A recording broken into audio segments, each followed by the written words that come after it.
This conference will now be recorded.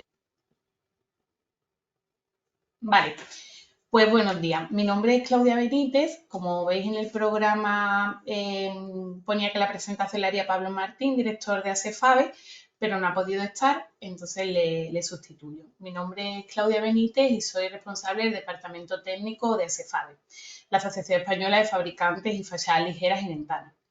Vamos a realizar un webinario basado en la taxonomía europea y lo vamos a hacer con la colaboración de ARU. Si os parece, os voy a presentar el programa, que ya se os ha mandado previamente.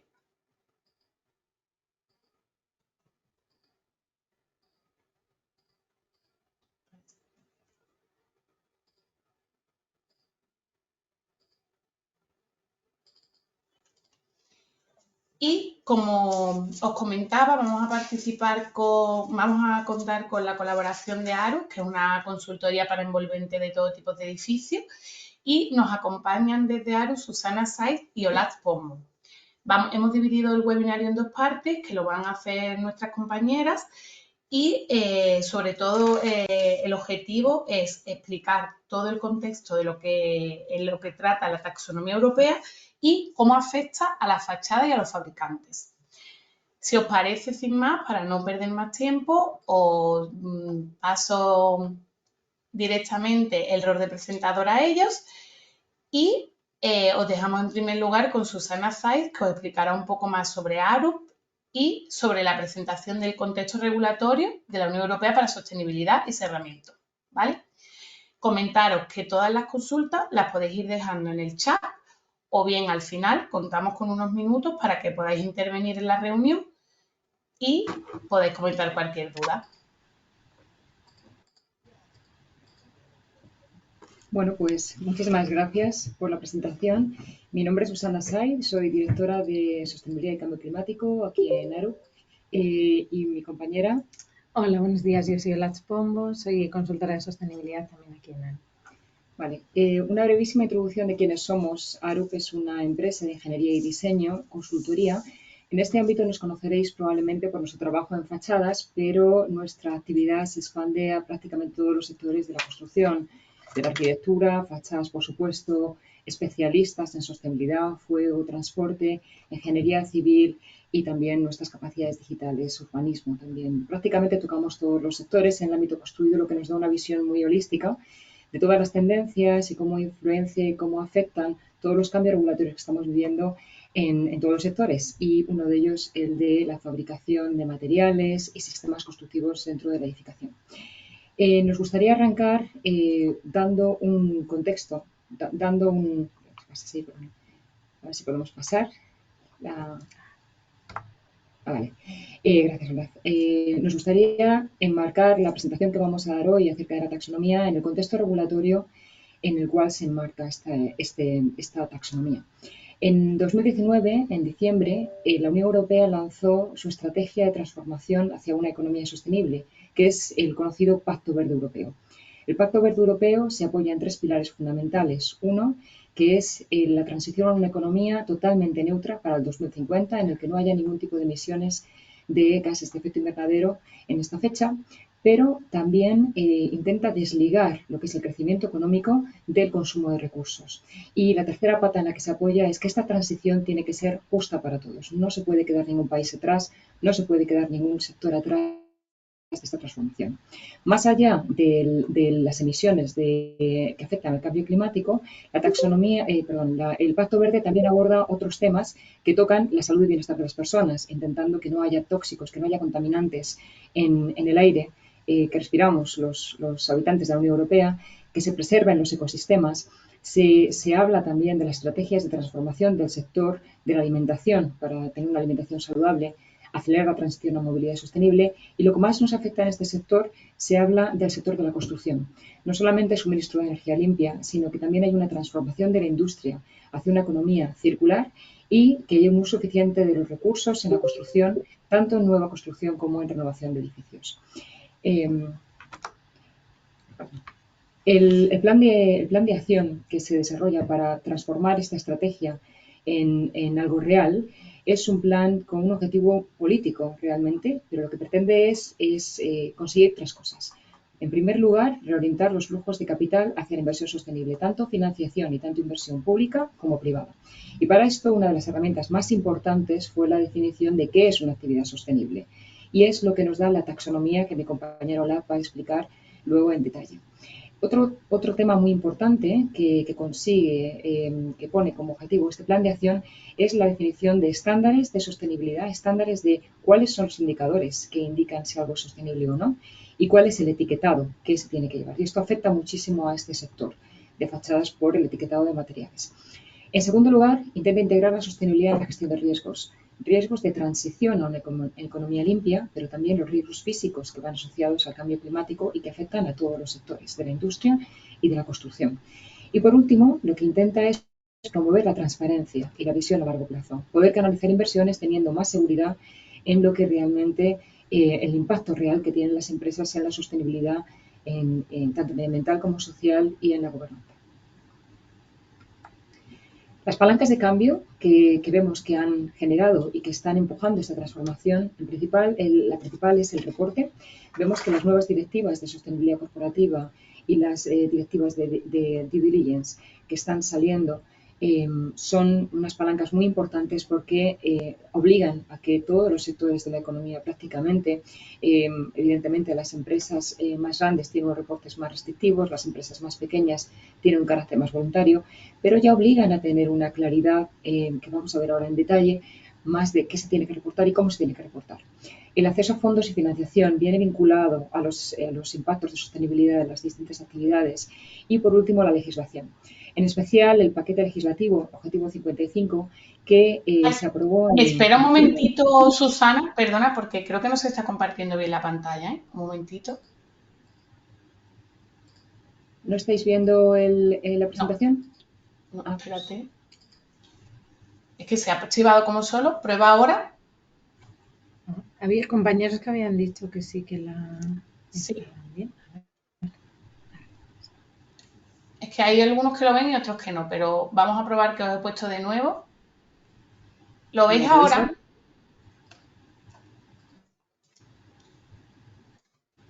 Sí.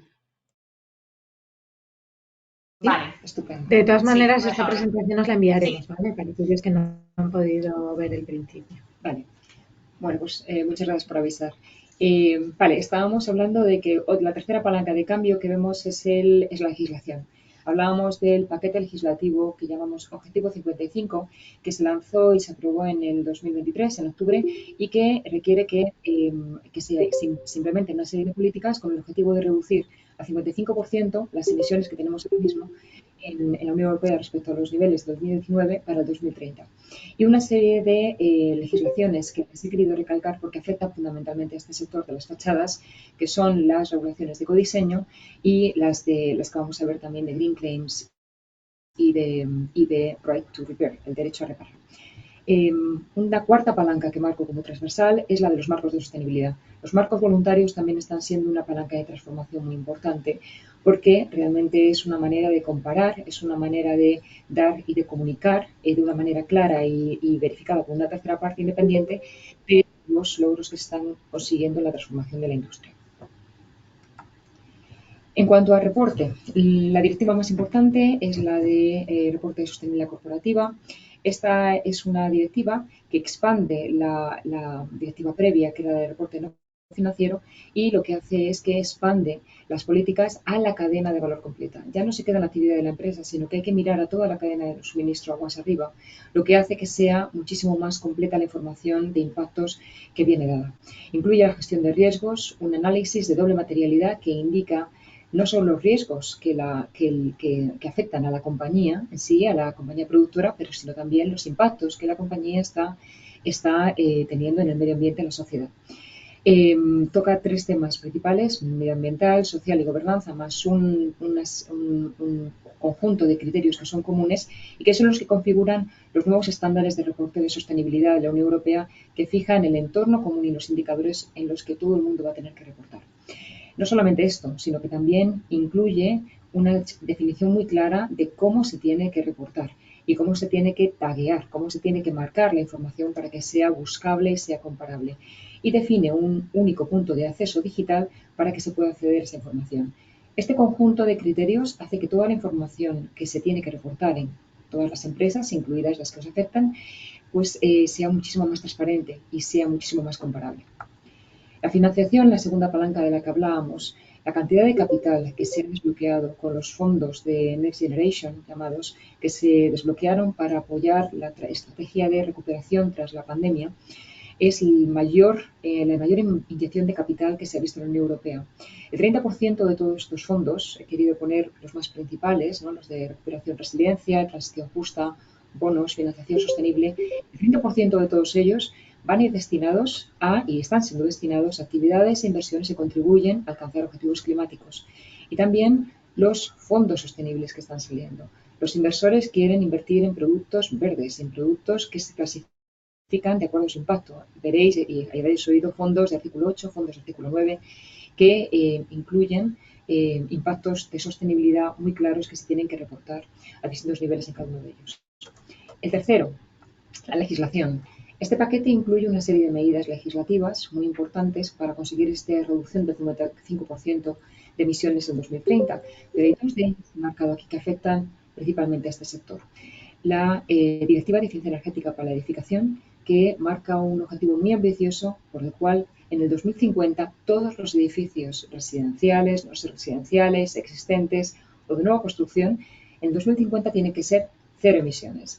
Y algo muy importante, esta transición no se va a basar fundamentalmente en la inyección de energías renovables en la red, sino que pone el foco en la reducción de la demanda, reducción de la energía consumida. El rol de las fachadas en este logro es fundamental. Y el segundo paquete de medidas es el que afecta al régimen de comercio de derechos de emisión de la Unión Europea. Incluye muchos sectores que estaban excluidos actualmente del sector de la construcción. Materiales como el hormigón, el acero, el aluminio y el hierro están incluidos ahora en este sector de emisiones regulado. Y algo bueno, se ha incluido también un mecanismo de ajuste de carbono en las fronteras, por el cual se equilibra el campo de juego para todos los productores. Ahora mismo los productos que estaban entrando a través de las fronteras, producidos en países que no tienen estas restricciones, eran más competitivos en el mercado.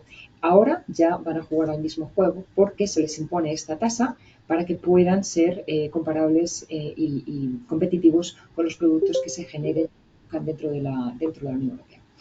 Y por último, hablar de los... Si me deja pasar.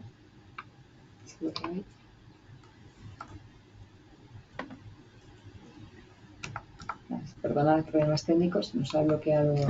Vale. Por último, la legislación que hablábamos de ecodiseño para productos. Queríamos marcar esta con las otras que han salido de Directiva de Green Claims, que se aprobó el 17 de enero, y la del Right to Repair, porque el conjunto afecta muchísimo al tipo de impactos, al tipo de análisis que se tienen que hacer en el sector de fabricantes para desvelar y para dejar con transparencia cuáles son esos impactos. Impactos que se relacionan con la durabilidad, la capacidad de reutilización, cuáles son las sustancias que luego inhiben la circularidad y los tóxicos que contienen, se limitan. La eficiencia energética que se tiene que reportar, cuáles son los recursos energéticos que intervienen en el ciclo de vida de la fabricación del producto, su contenido reciclado, su huella ambiental y de carbono, y da muy claro los requisitos que se tienen que incluir en el pasaporte digital de los productos. Afectan las pinturas, el hierro, el acero y el aluminio, los he querido marcar como clave al sector que aplican al sector de las fachadas y que son los que están incluidos en el plan de acción del 24. Y por último, los marcos de sostenibilidad. Cómo se interpretan estos requisitos de sostenibilidad y cómo marcos como Levels, que es el marco que desarrolló la Unión Europea para dar un lenguaje común en todos los agentes del sector de la construcción acerca de qué es la sostenibilidad, marcan una serie de criterios que dan una guía muy clara tanto a fabricantes como a los diseñadores, como a los desarrolladores, inversores, de qué criterios y cómo se tienen que medir esos criterios de sostenibilidad. Hemos dejado los vínculos para que podáis visitarlo. Hemos tenido también aquí el orgullo de haber hecho todo lo que es el proceso de e-learning, los documentos de aprendizaje de cómo se utilizan Levels aquí en Arup y os hemos dejado los vínculos por si queréis visitarlos. Y ya sin más le paso la palabra a mi compañera Olaz para que os desgrane los secretos de la taxonomía para este sector. Gracias. Vale, muchas gracias. Bueno, pues ¿qué es la taxonomía, no? La taxonomía es el primer sistema de clasificación europeo que define una actividad ambientalmente sostenible. Se han definido 6 objetivos, ¿vale? Ya vamos de cambio climático a un rango más amplio de impactos ambientales y tenemos mitigación de cambio climático, adaptación de cambio climático, transición a una economía circular, gestión de residuos hídricos, prevención de control de contaminación y biodiversidad y ecosistemas. Entonces, para que una actividad económica sea ambientalmente sostenible, tiene que contribuir significativamente a uno de estos objetivos, por ejemplo, mitigación de cambio climático, y no causar perjuicios significativos en el resto de objetivos. ¿Esto en qué se traduce? Lo que ha hecho la taxonomía europea es definir unos criterios técnicos para poder demostrar que tu inversión, por ejemplo, en la construcción de un edificio, contribuye de manera significativamente a cambio climático y no está causando perjuicios significativos, ¿vale? Lo vamos a ver un poco más a continuación, sobre todo cómo aplicar esta fachada. Y además hay que cumplir unas salvaguardas sociales mínimas, que esto se aplica a empresas, esto es a nivel corporativo, y es más en términos de derechos humanos, anticorrupción, competencia desleal y tasas. Entonces, ¿cómo os afecta, ¿no? Como empresas y también como al final fachadas en el edificio? Pues ligado un poco a lo que ha contado Susana anteriormente de quién tiene que reportar, ¿vale? Es obligatorio que reporten el alineamiento con taxonomía las empresas a las que aplique la directiva de reporte de sostenibilidad. Entonces, al final, si a una empresa esto le aplica y está construyendo un edificio, pues ese edificio va a tener que justificar su alineamiento con taxonomía. ¿Vale? Lo mismo con los fondos de inversión. Ya hay fondos de inversión que tienen obligaciones en materia de sostenibilidad. Cuando construyen edificios ya tienen que demostrar su alineamiento con taxonomía. Y también temas voluntarios que ya ha comentado Susana en temas de financiación sostenible. Ya estamos viendo, por ejemplo, unos fondos FEDER que exigen que la construcción de ese edificio, por ejemplo, cumpla los criterios de no causar daño significativo. ¿Vale? Entonces, al final, aunque no sea algo que hay empresas de ASEFABE que ya como empresa les va a repercutir, pero hay empresas que quizá directamente no les repercuta, pero al final, como están suministrando la fachada a un edificio que sí tiene que cumplir, pues al final les va a acabar influyendo. ¿Qué actividad? La taxonomía europea ha definido unas actividades económicas a las que aplica, ¿vale? Hablábamos de actividades económicas que son ambientalmente sostenibles. Entonces, dentro de construcción y real estate tenemos estas actividades que las que más aplican o las que aplican directamente a fachadas, ¿no? Son adquisición y propiedad de edificios, construcción de nuevos edificios y rehabilitación de edificios existentes. Entonces, para cada una de las actividades se han definido y para los 6 objetivos climáticos se han definido unos criterios técnicos.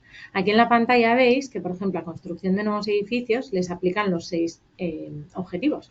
Sin embargo, a rehabilitación de edificios, por ejemplo, el objetivo de biodiversidad no le aplica. ¿Por qué? Porque biodiversidad está más enfocado en la elección de la parcela y la selección del lugar donde se va a construir el edificio y al final en una rehabilitación ese edificio ya lo tenemos, con lo cual pues realmente ese objetivo no aplica. Y hemos marcado, para ir profundizando un poco más, aquellos objetivos que tienen requisitos aplicables directamente a fachadas, ¿no? Mitigación de cambio climático, porque está muy centrado en la eficiencia energética y la reducción de la demanda del edificio y que la envolvente que se construye esté bien construida. Economía circular, muy relacionado con estrategias de circularidad, de desmontabilidad, de adaptabilidad de los edificios, en lo cual la fachada tiene un papel importante. Y prevención de la contaminación relacionado con las emisiones de sustancias químicas o contaminantes en los materiales.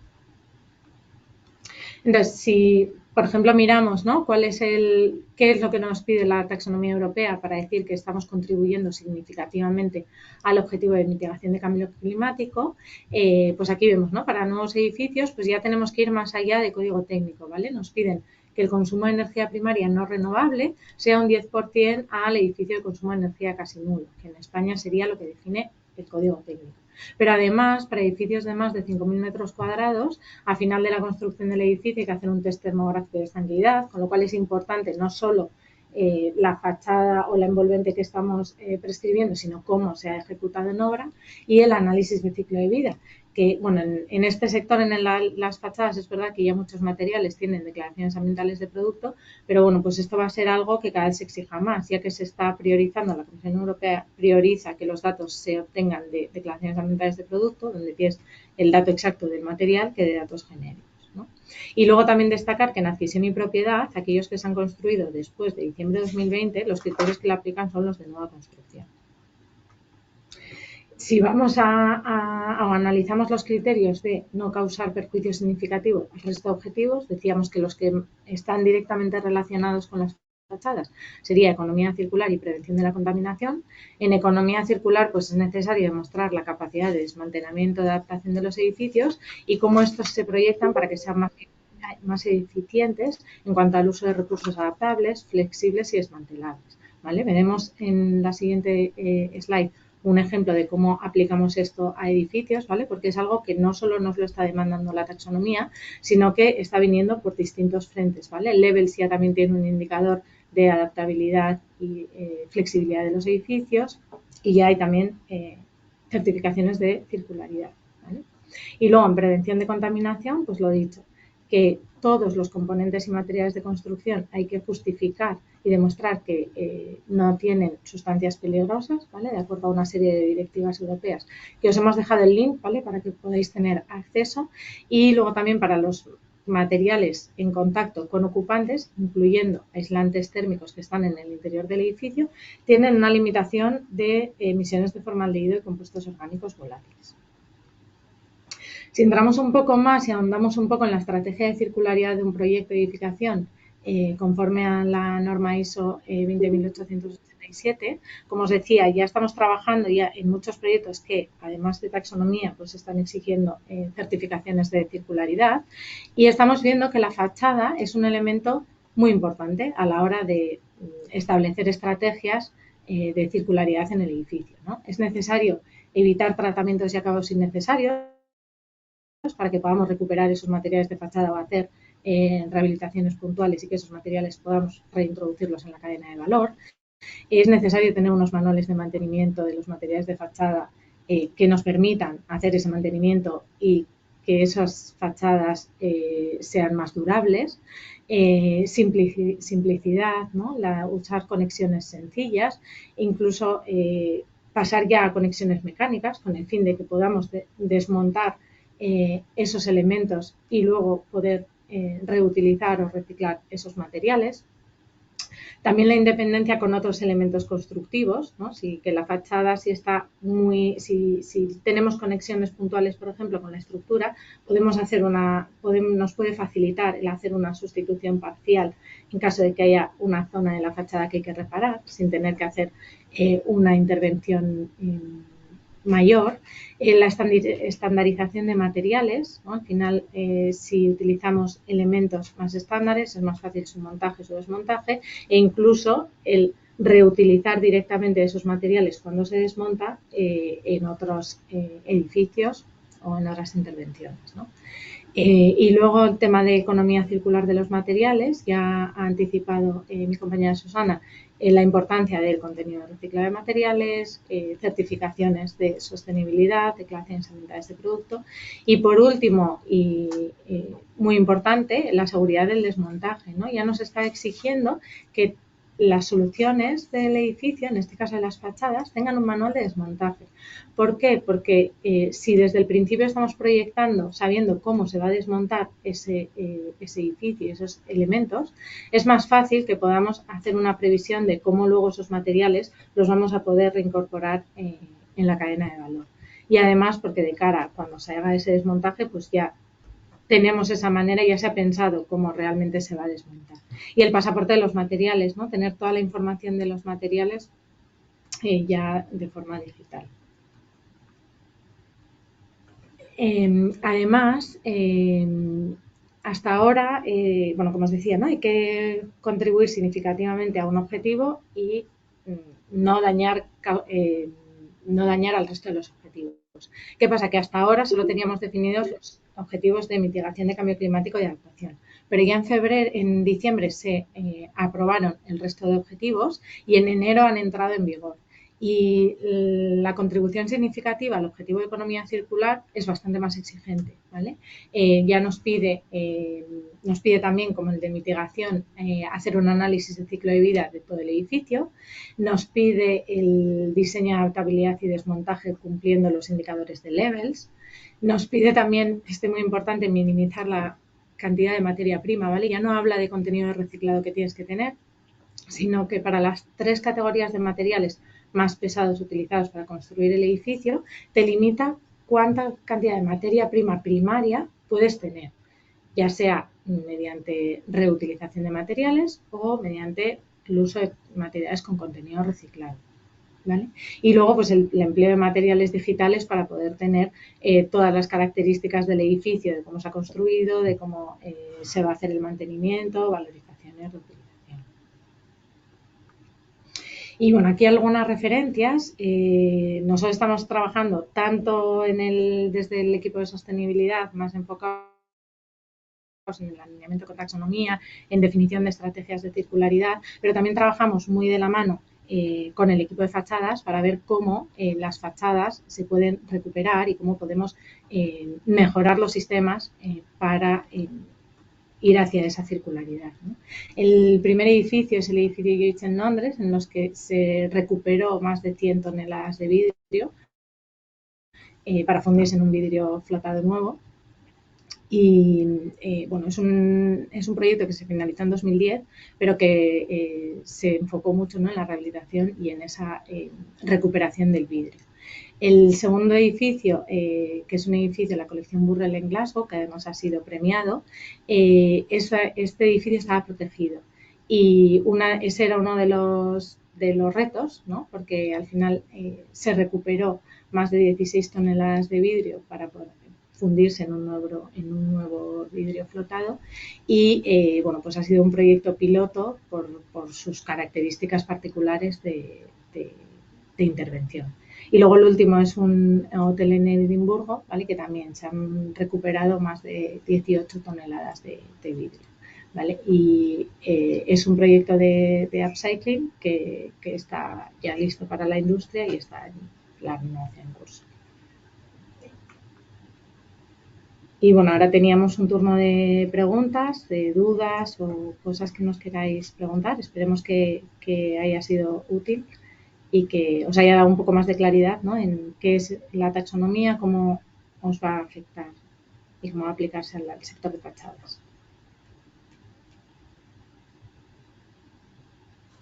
Muy bien, muchas gracias. Y podéis ir preguntando si queréis, ¿vale? Aquí tenemos alguna mano levantada.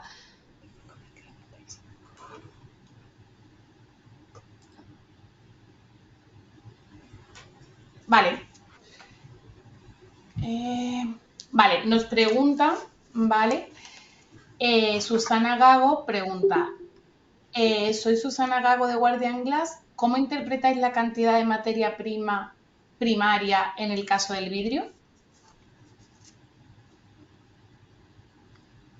Hola Susana, pues lo mismo, lo que habrá que empezar es a utilizar vidrio con contenido reciclado para reducir esa cantidad de materia prima primaria o reutilizando vidrios, porque al final los cálculos que se hacen es a nivel de edificio, ¿vale? Te pide que en el edificio tú tienes que cuantificar cuántos kilos de vidrio tienes y creo que en el vidrio era un 70% de lo que puedes tener de materia prima primaria. Entonces el resto es o bien reutilizando vidrios o bien utilizando vidrio con contenido reciclado.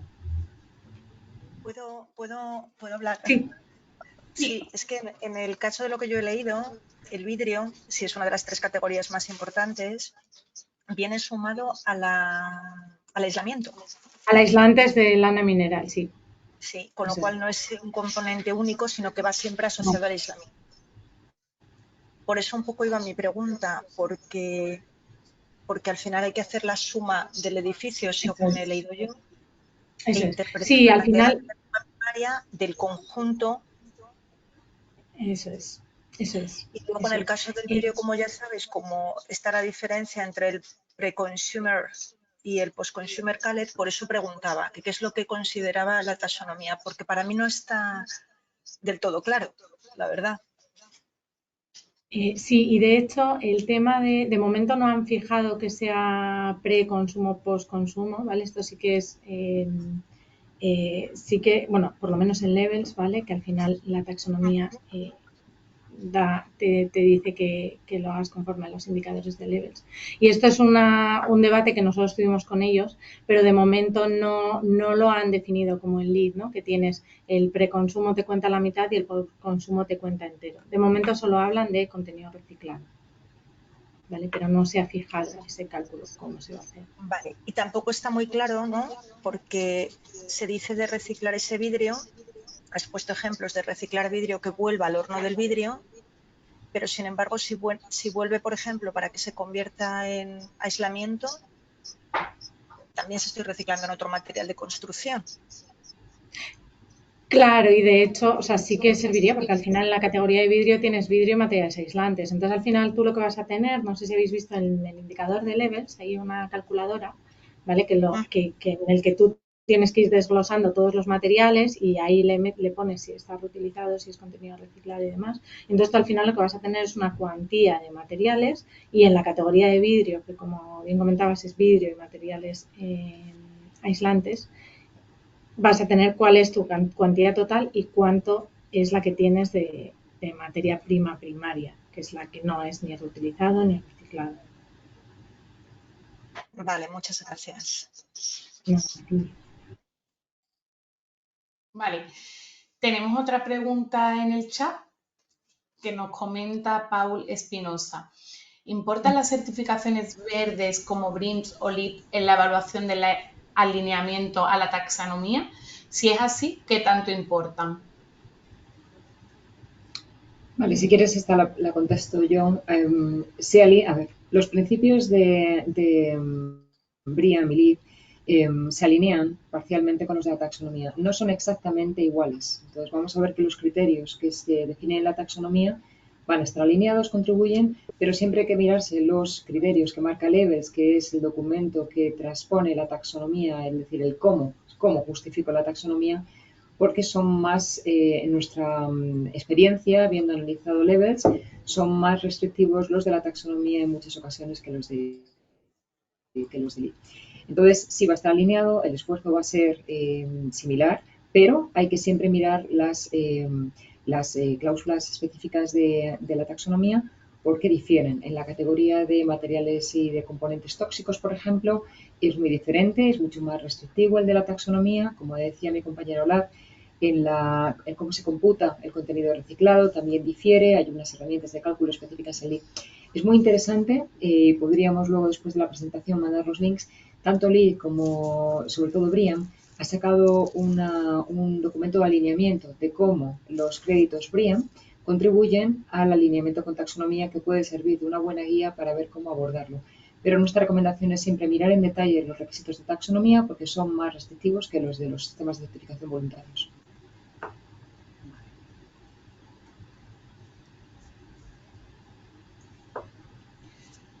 Vale. ¿Alguna pregunta más? Podéis hacerla si queréis a través del micro directamente o bien por el chat, como os venga mejor. Sí, participo con micro. Vale. Una pregunta. Quería entender bien el tema de objetivo cero emisiones en el 2050. ¿Es solo en fase operativa? Cuando hablamos de eso solo en fase operativa, lo digo por cómo influye el tema de los materiales, que también hemos hablado, en esa emisión y si se tiene en cuenta la huella de carbono de los materiales, etcétera, etcétera. ¿O son dos cosas que van en paralelo? Hay unas exigencias que van para el 2050 con respecto a fase operativa, emisiones cero, y por otra parte, en paralelo va el tema de materiales y huella de carbono de los materiales embebidos en la construcción.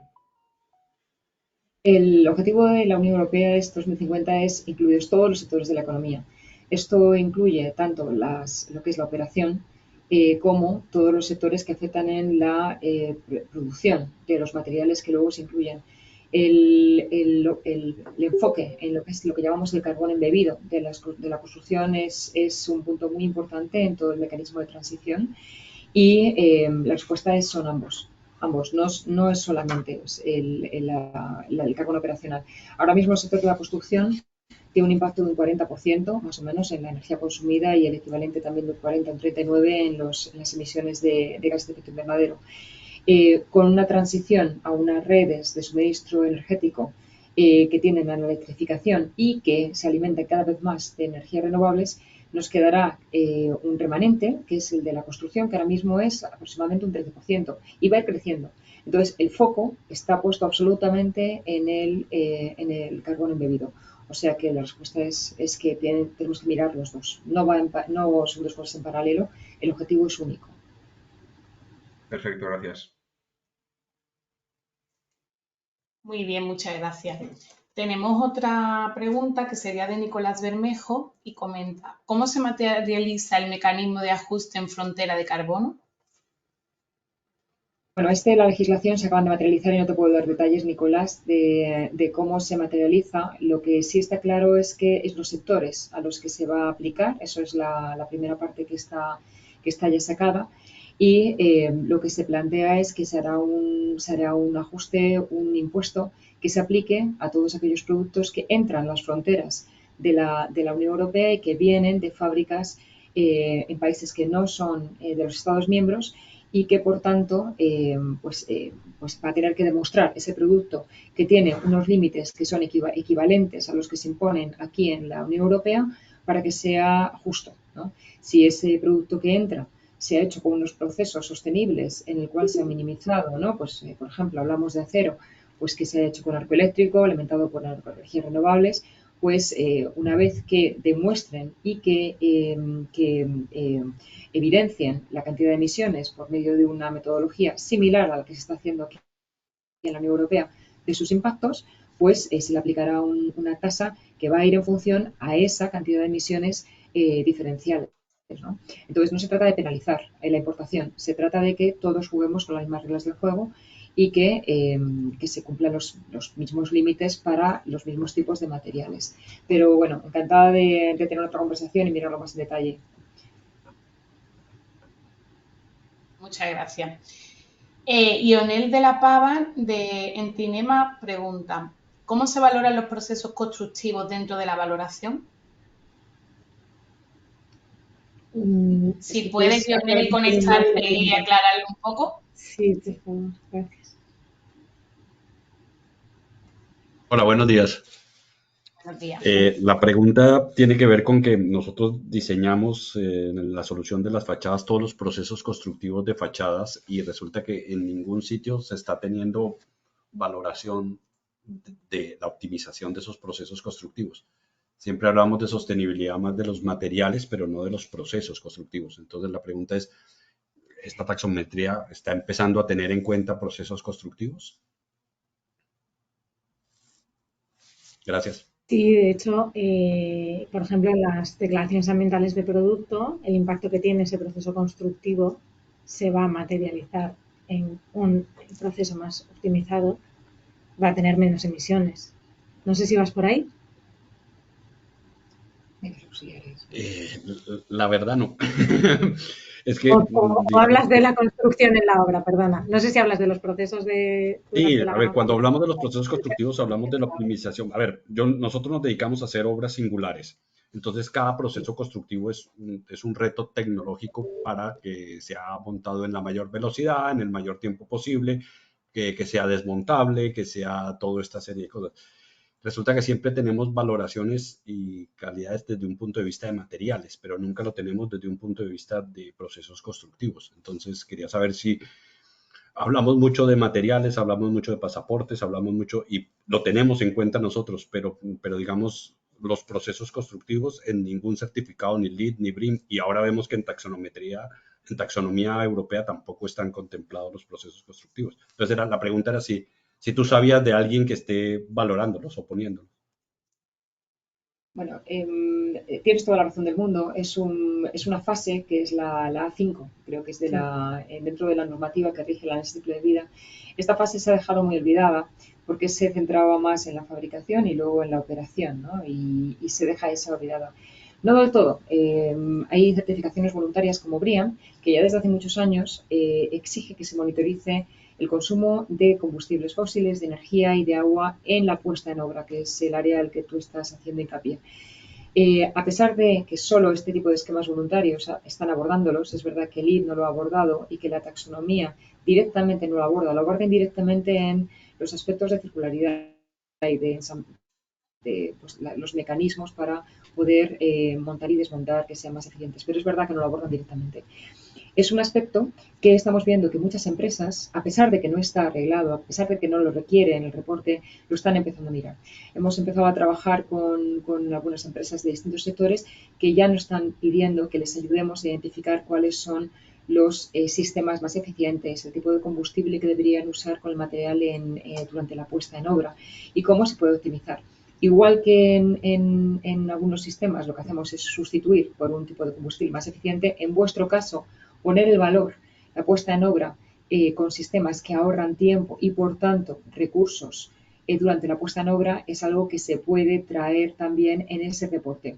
Cuando hablamos del reporte de impactos, te pide que alinees con taxonomía, pero no quita que se indiquen otros beneficios adicionales que se están implementando con distintas tecnologías. Entonces, la invitación que os hacemos es que le deis muchísima visibilidad a la cuantificación de los ahorros que estáis consiguiendo para que se tenga en cuenta porque sí que se está mirando. O sea, aunque no venga reflejado en este tipo de marcos, nuestra experiencia es que en el sector que tienen un objetivo total de net cero que incluye todo, incluida la puesta en obra, sí que esto tiene muchísimo valor. Muchas gracias. Gracias.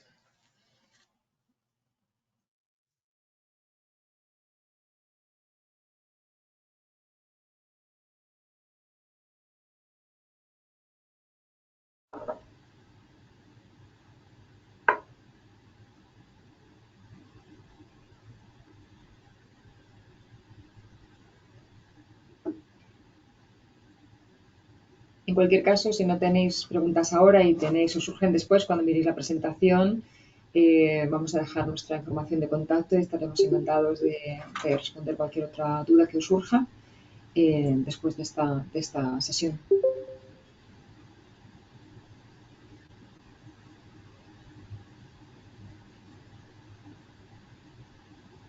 Hola. Hola, Claudia. Sí, se ha cerrado, creo. Te oímos.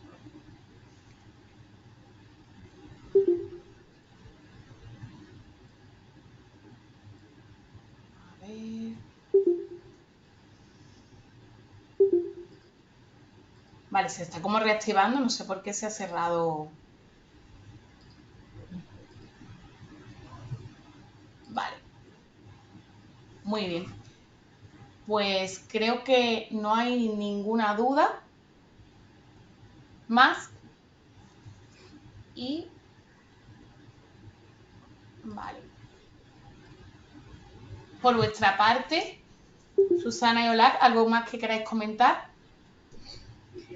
No, yo creo que hemos dado un repaso un poco de los temas más claves. Creo que lo único, una invitación a que estéis muy atentos a las normativas que están saliendo. Si vais a la página de la Unión Europea y en el plan de implementación, prácticamente cada semana, cada 2 semanas están saliendo actualizaciones y es un sector que se está moviendo muy rápido. Estas directivas van a marcar un antes y un después muy claro dentro de lo que es la construcción y cuanto antes se arranque con un proceso de cuantificación, de medición de los impactos y se documente de una manera clara y se haga visible, más ventaja competitiva tendréis en la industria. Es la recomendación. Y desde ARU pues estaremos encantados de ayudaros con cualquier duda, análisis que haya que hacer. Y como hemos dicho, si tenéis más dudas después de esta presentación, estaremos encantadísimos de hablar con vosotros y nosotras o nuestro equipo de fachadas pues poder ayudaros. Muchísimas gracias. Muy bien, muchísimas gracias y comentaros a todos los asistentes que os enviaremos la presentación junto a todos los links que han presentado Y cualquier duda también os enviaremos el contacto de Aru, tanto de fachadas como de Susana y de Olaf, para que podáis comunicar lo que necesitéis, ¿vale? Muchísimas gracias a todos por la participación. Esperamos que os haya gustado y os sirva de ayuda.